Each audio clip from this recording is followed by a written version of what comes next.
umetumika wakati wa hayati Mwinyi, umetumika wakati wa hayati Mkapa, Kikwete, kadhalika Magufuli, na sasa una serve kwenye bodi na tume, umepata hizo nafasi. Kwa kila kiongozi unaweza kutudokeza ulijifunza vitu gani? Tuanze kwa Mwinyi kule. Nimejifunza mengi, lakini kuna kazi moja ambayo mara nyingi haitaji na tutaigusia tu, ni kwamba baada ya kumaliza muda wangu kama katibu mkuu kiongozi, niliteuliwa na marais wa Afrika kuwa kwenye linaitwa jopo la watu mashuhuri wanaotathmini utawala bora barani Afrika. Kiingereza unaita Africa Peer Review Mechanism.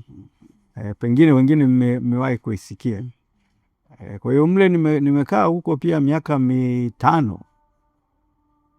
Kwa hiyo na yenyewe ni moja ya maeneo ambayo najivunia kwa kweli katika utumishi wangu.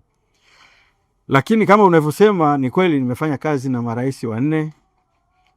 Ikulu hapa mimi katika utumishi wangu miaka 17 nimeitumia Ikulu. Miaka 3 kama msaidizi wa Rais Mwinyi, miaka 10 kama msaidizi wa Rais Mkapa, and then nikarudi kwa rais wakati wa Rais Kikwete, nikawa katibu mkuu kiongozi kwa miaka 4, na nikawa katibu mkuu kiongozi na Rais Magufuli kwa kama miezi 4-5 hivi. Kwa hiyo wote hao nimefanya nao kazi. Vitu ulivyojifunza wala utupitishe kwa sababu watu mwingine angesema kuwa chini ya Mheshimiwa Rais karibu kabisa, kuna vitu vingi hapa. Ni kazi, kwanza ni kazi ya heshima sana, lakini ni kazi ambayo inatisha. Unajua, ukisikia tu fulani huko ni msaidizi wa rais, ni katibu mkuu kiongozi, wewe unaona zile mbwembwe za kuwa karibu na rais na nini, lakini niamini na vijana ambao wanasikia ni kwamba ni kazi ngumu sana. Mimi nilikuwa kijana bado, nilikuwa afisa katika ubalozi wetu Stockholm. Na wakati ule miaka ya mwanzo ya 90, huku nyumbani maisha yalikuwa magumu sana sana. Kwa hiyo ukiwa ubalozini unajaribu kuvuta. Kwa kawaida huwa tulikuwa tunakaa miaka 4 alafu unarudi nyumbani. Kwa hiyo miaka ya kwangu 4 imefika, na kiambiwa barua inakuja kwamba rudi nyumbani, natoa visingizio. Kuna kitu hiki, ili uvute siku, maana unajua nyumbani huku maisha magumu sana. Mpaka katibu mkuu alivyonipigia simu mwenyewe akaniambia, bwana, unajua hatukutaki hapa wizarani, unatakiwa Ikulu. Ndio nikashtuka. Natakiwa Ikulu? Mimi niko Stockholm ubalozini, natakiwa Ikulu vipi? Ambia wewe rudi tu, na ukija hapa unapitiliza moja kwa moja. Kwa hiyo nikaenda kule, aliyokuwa katibu mkuu kiongozi wakati huo, kwamba bwana, unakuwa msaidizi wa rais, unachukua nafasi ya Balozi Daraja. Balozi Daraja ndio alikuwa msaidizi wa Rais Mwinyi, na alikuwa anatakiwa kurudi Wizara ya Mambo ya Nje aende ubalozini. Kwa hiyo mimi nikatolewa, nikaenda kule. Sasa wewe siku ya kwanza unaenda kutambulishwa kwa rais. Sasa unaweza kufikiria hofu hiyo ulio nayo, kwa sababu unajua ukiwa chini ya mtu mwingine yeyote, ukivuruga watakuhamisha, atakwenda huko. Rais akikukataa unaenda wapi? Ndio basi. Tena uwe na bahati aseme aende mahali fulani, akikukataa tu hakuna anayekushika.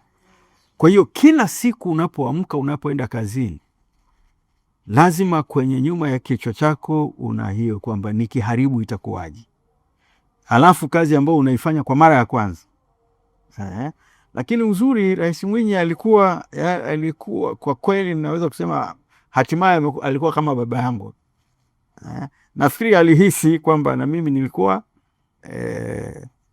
nina wasiwasi, lakini alinituliza sana. Alikuwa ni mtu rahimu sana. Yani hupati ile kwamba ni rais nini anakutaka yani uone kama uko na baba yako tu. Na changamoto yangu ya kwanza ilikuwa Kiswahili. Maana enzi zetu sisi bado serikalini ilikuwa lugha ya Kiingereza. Lakini sasa unakuja kuwa msaidizi na mwandishi wa hotuba wa mbobezi wa Kiswahili kama Rais Mwinyi. Sasa unapeleka rasimu ya kwanza inarudi imesahihishwa. Inasahihishwa na wino mwekundu ule, kwanza inaputisha. Unajaribu tena inaenda imesahihishwa. Mpaka siku moja akaniambia, kijana njoo, kaa hapa. Anambia, unajua wewe tabu yako nini? Mimi naenda kuhutubia Kiswahili, lakini wewe unaanza kufikiri kwa Kiingereza, alafu unatafsiri Kiingereza chako kwa Kiswahili. Anambia, kosa kubwa. Kama mimi naenda kuzungumza Kiswahili, fikiri Kiswahili, andika Kiswahili. Naenda kuzungumza Kiingereza, fikiri Kiingereza, andika Kiingereza. Naweza kusema kwamba hilo lilikuwa ni somo kubwa ambalo siwezi kulisahau. Na baada ya pale unaandika rasimu inarudi safi tu. Sasa hiyo ukiona na nyie waandishi wa habari, saa ingine mtu ana report makala ambayo ni ya Kiingereza. Ukija ukisoma ile tafsiri unasema huyu ametafsiri kile Kiingereza, hakuelewa ile dhana akaiweka kwenye Kiswahili, anataka kutafsiri neno kwa neno. Sasa hilo ni somo kubwa nilipata mimi. Mmeniuliza changamoto, hiyo changamoto.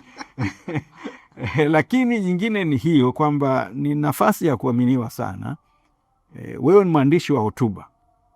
Kwa hiyo kila rais anaposimama kuzungumza, manake kipenga cha kwanza watu wanasemaje, kesho unaangalia magazeti. Manake kama inapondwa, manake mimi labda sifai kwenye nafasi hii. Na nakumbuka aliniambia marehemu Mama Joan Weekend, wengine hamtamjua, ndio alikuwa anafanya kazi kama hiyo na Mwalimu.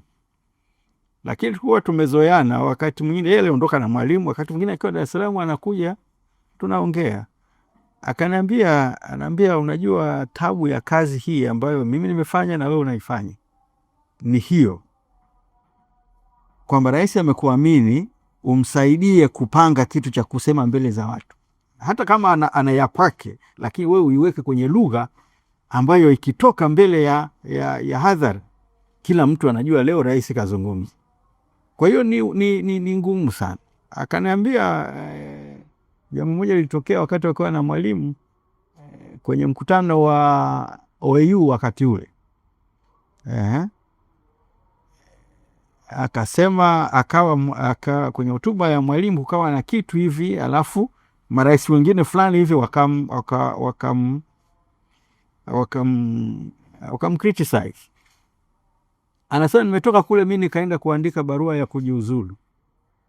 Mwalimu akaambia, hebu achana na hiyo, mimi hawa nawaweza, hawa nawamudu. Lakini natoa huo mfano kwamba yani ukitamani kazi hiyo ni kazi ngumu mno. Wakati mwingine unaweza kuwa masaa 24 hujalala. Kwa sababu kwa mfano wakati mwingine mko kwenye ziara, kila siku rais anatakiwa kuzungumza. Wenzao akilala, wewe ndio unamwandaa kwa ajili ya kesho. Kwa hiyo naweza kusema ni kazi ambayo inatia hofu. Inahitaji kweli uwe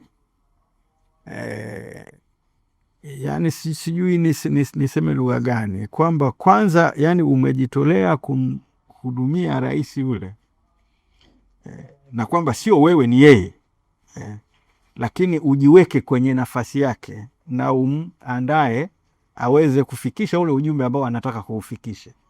Kwa hiyo ni kazi ngumu hiyo ya usaidizi wa rais, ambao kwangu mimi ulihusu pia kuwa mwandishi wa hotuba zake.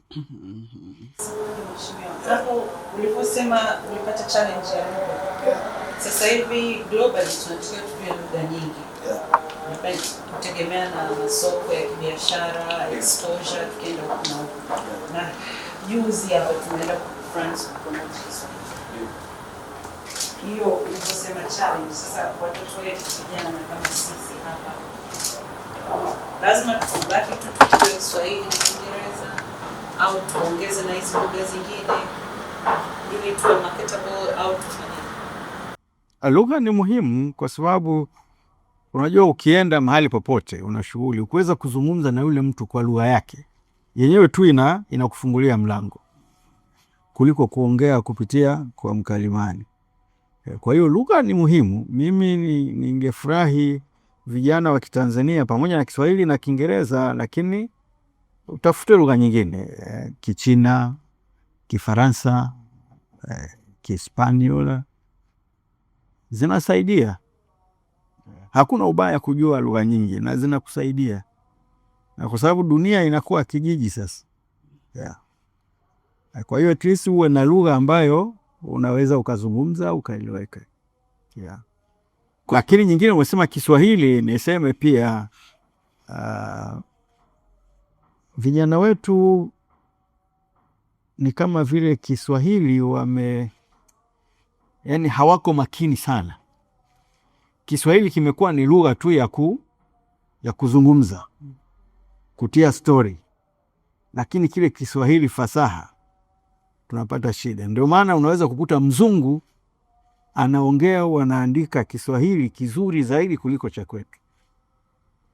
Hata nyie mkiona tu, hata uandishi, mara kuna herufi zimepotea tu, H zinapotea, R zinakuwa L zinakuwa R. Unajua kwamba kuna makabila ambayo inawasumbua, lakini unajifunza tu, unajua kwamba kama kwa kabila lako unapata tabu ya kuchanganya, lakini ufanye jitihada. Lakini unaona watu wakiandika, wengine herufi zingine wanaacha, wengine nini. Baada ya muda Kiswahili chetu kinakuwa sio fasaha kama wale waliojifunza kutoka nchi za nje. Kwa hiyo mimi ningehimiza kwamba Kiswahili chetu kiwe sawa. Kunaweza kuwa na Kiswahili cha mtaani, lakini Kiswahili kile rasmi tuhakikishe ni Kiswahili ambao ni mfano kwa wengine. Na umechukua uzoefu wako wakati kwa msaidizi wa Mzee Mwinyi, ukaja kwa Mkapa miaka 10. Labda na kwa Mkapa tulikuwa wadogo wengine na tulikuwa tunatamani na ikiwa anazungumza watu tushuke kwenye TV kumsikiliza, lakini nyuma yake ulikuwa ni wewe. Labda unaweza kutupa pia uzoefu wako wakati unafanya kazi na Mkapa? Kwa Rais Mkapa niseme kiwango kilikuwa kikubwa sana cha matarajio, na kwa kweli mimi sikujua, kwa sababu nilikuwa namfahamu, alikuwa waziri wetu wa mambo ya nje, kwa hiyo najua kiwango chake kwenye masuala ya uandishi. Kwa hiyo mimi nilijua kwamba Rais Mwinyi akiondoka na mimi naondoka, narudi zangu mambo ya nje, naenda ubalozini. Alivyokuja akasema no, kaa na mimi kwanza kidogo. Hiyo kidogo ikawa miaka 10. Lakini kwake yeye ni kwanza anapenda kusoma sana, na kwa maana hiyo alikuwa anajua mambo mengi sana. Sasa wewe unayemwandalia rasimu zake unayemwandalia rasimu zake lazima ujue zaidi kuliko yeye. Kama sivyo, yeye una faida gani kwake? Kwa hiyo kusoma sana, lakini na umakini ule wa lugha wa Kiswahili, Kiingereza ilikuwa muhimu sana. Lakini kwake hasa niseme kusoma sana. Na moja ya kazi yangu ilikuwa kumtafutia vitabu. Unajua maeneo yake, kwa hiyo kila mkisafiri hata airport wenzio wako wanaenda kununua perfume, mimi niko kwenye bookshop.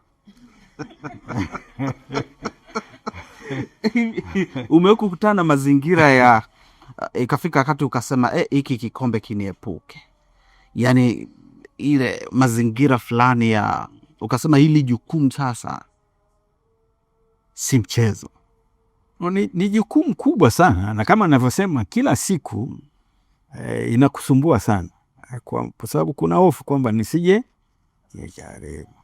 alafu unajua saa ingine unaletewa rasimu kutoka kwenye wizara kule, labda anaitwa Nimesoma ile rasimu kwa kawaida ungetakiwa kuiamini, lakini baada ya muda nikawa siamini kwamba naichukia ndio ya kuanzia, lakini lazima nimfanye utafiti, kwa sababu sengine unaletewa takwimu si sahihi, lakini rais akishazisoma hakuna anayeuliza kule wizara.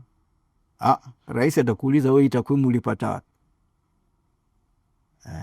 Kwa hiyo ni kazi kubwa sana, lakini kama nilivyosema, kwa malezi yangu ni kwa wazazi wangu kwamba kazi unaopewa unaifanya. Kwa hiyo sikubali kushindwa. Kwa hiyo hata iwe ngumu kiasi gani kwamba imenishinda, hapana. Kwa hiyo ndio ambayo ilikuwa inanisukuma. Ndio lakini niseme kwa bahati nzuri ni kwamba marais wote niliofanya nao kazi walikuwa ni watu wema sana. Lakini na mimi nikajitahidi kufanya kwa kadri nilivyoweza na sikukubali kushinda. Sasa hiyo kumbukumbu, bila shaka kuna alama unazozikumbuka ulizoziacha kutokana na hiyo loan saving kwenye nafasi kama hizo. Vitu gani uko proud of? Kwanza hiyo ya kuwa msaidizi wa marais yao, kwa maana ya kazi kubwa ilikuwa uandishi wa hotuba. Hiyo mimi nanipa faraja kubwa sana kwamba mawazo ni ya rais, lakini mimi namsaidia kuiweka kwenye lugha ambayo akisoma inaingia kwenye vichwa vya watu. Na hata baada ya kumaliza muda, kitu ambacho nimefurahi ni kuweza kushirikiana nao katika kuandika vitabu vyao.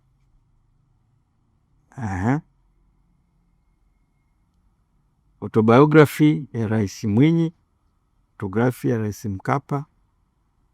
Na Mkapa, Rais Mwinyi alisema yeye andika kwa Kiswahili, baadaye tunaweza kutafsiri kwa Kiingereza. Rais Mkapa akasema mimi naandika kwanza kwa Kiingereza, alafu tutafsiri kwa Kiswahili.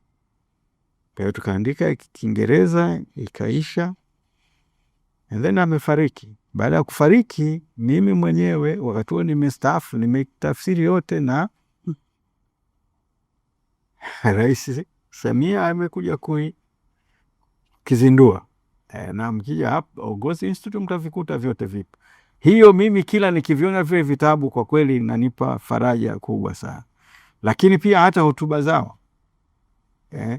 Nilitengeneza vitabu volume ziko 3 za hotuba za Rais Mkapa zote.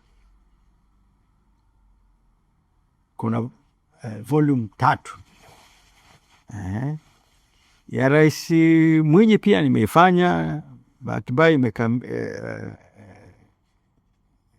wakati wa kuizindua alikuwa ameshatangulia mbele za haki, lakini imekamilika na mtu ukija hapa unaiona ipo. Kwa hiyo ni kitu ambacho najivunia sana kwamba nimekuwa sehemu ya historia. Manake ukiziandika ni kwamba yale matukio pia wewe ni sehemu yake.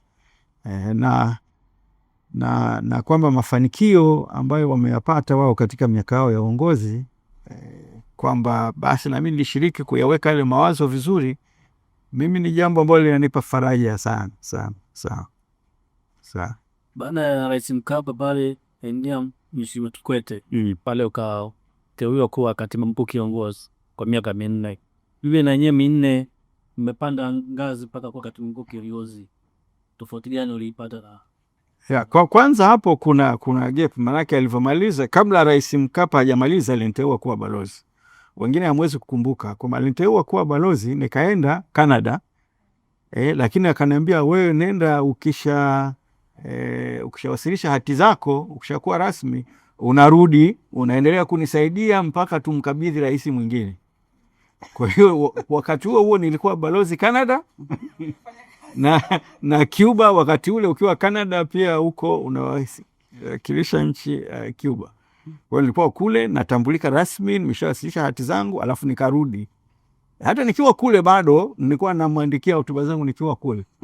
Alafu nikarudi hapa mpaka uchaguzi, tukaenda kwenye kampeni.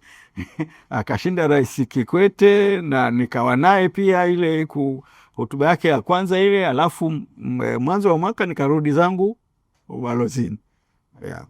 Sasa baadaye of course yeye baada ya muda alinihamisha nikaenda Washington, nikawa balozi Marekani. Alafu baadaye nikaenda Umoja wa Mataifa. Alafu sasa wakati aliyokuwa katibu mkuu kiongozi anastaafu, ndio akasema bwana rudi uwe katibu mkuu kiongozi. Ndio nikaja kwa miaka yake. Nilikaa naye miaka 2 ile, nikafikia umri wa kustaafu, akaniambia hapana, siwezi kutafuta mwingine. Kwa hiyo nikaendelea naye, akasema tuendelee mpaka utakapompokea rais mwingine, akipata na yeye katibu mkuu kiongozi wa kwake, wewe utastaafu sasa. Na hivyo ndivyo vilitokea. Yeah. Kumbe ulishafika umri wa kustaafu. No, mimi nilifikia umri wa kustaafu bado Rais Kikwete ana miaka 2. Ile akasema hapana, nitakuongezea muda. Siwezi kutafuta katibu mkuu kiongozi kwa hii miaka 2 iliyobaki. Yeah. Kwa hiyo akasema hivyo, nitakupa muda mpaka baada ya uchaguzi, mpaka Disemba ule mwaka wa uchaguzi, ili uwe ushampokea rais mwingine, umehakikisha mambo yake yote yako sawa, alafu na yeye atachagua katibu mkuu kiongozi wake, na wewe sasa utastaafu.